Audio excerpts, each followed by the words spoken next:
Big contributor to our situation is the fact that the education when it comes to civics and when it comes to constitutionalism is insufficient. And I don't necessarily think that's a problem of our teachers. I think they were also taught insufficiently because plenty of people who came before us didn't truly understand the Constitution or how it works because it's so unclear, it's so dense. You need a lot of analyzation, self of critical thinking in order to be capable of putting opinion from fact, because even within the Federalist Papers there are parts that are opinions, such as the reality that Alexander Hamilton wanted the judges to be there for life without any removal clause. He positioned that that would make the judges less capable of doing their job because they'll be scared that they'll be removed, which is the same reason why they passed the immunity clause, right? The immunity decision, which is like if he thought that he could be prosecuted, he's not going to leave.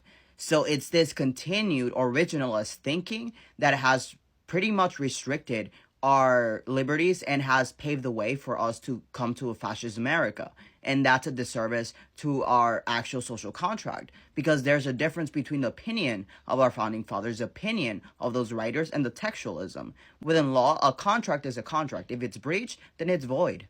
The same idea comes with a social contract. However, for some reason, we've been taught that it's optional, and that's just false. We're taught that it's optional and it's normalized through the Democratic leadership promoting that he is a POTUS, when in fact, someone who is disqualified cannot win.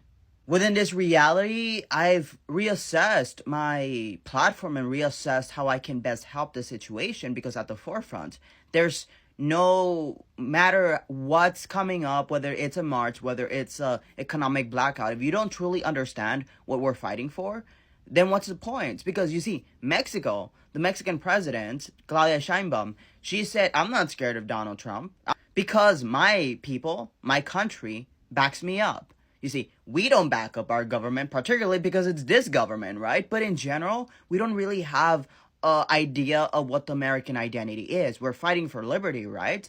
But what is liberty? Why is liberty important to this country?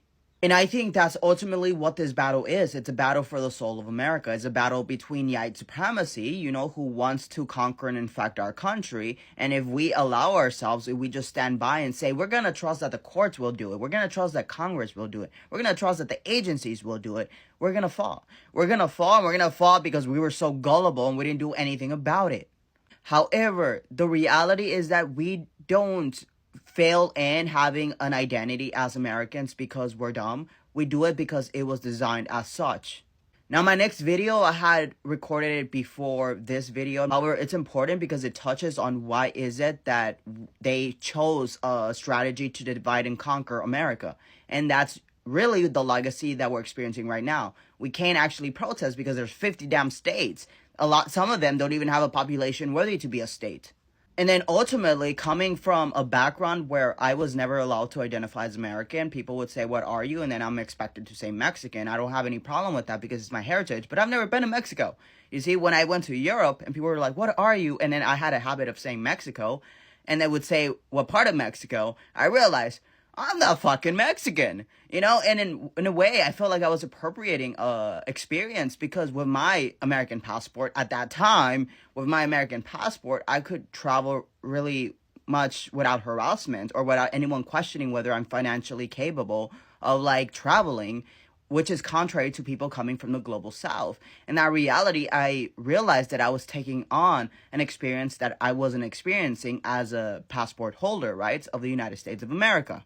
So then I realized that I had much more in common with Jacob from Mississippi than I did about Lupe from Mexico City, and that's fine. It means that we have a distinct culture in America that is separate from the color that I have, separate from the categorization that existed. It's a national identity that truly has its own culture of resistance, but its own culture, I think, mostly of a lot of different traumas just trying to survive.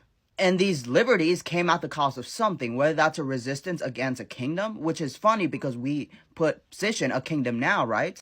But the historical lies are what has a lot for us to be here, because who said that we can democratically vote in a king, democratically vote in a fascist, democratically vote in someone who already violated the Constitution?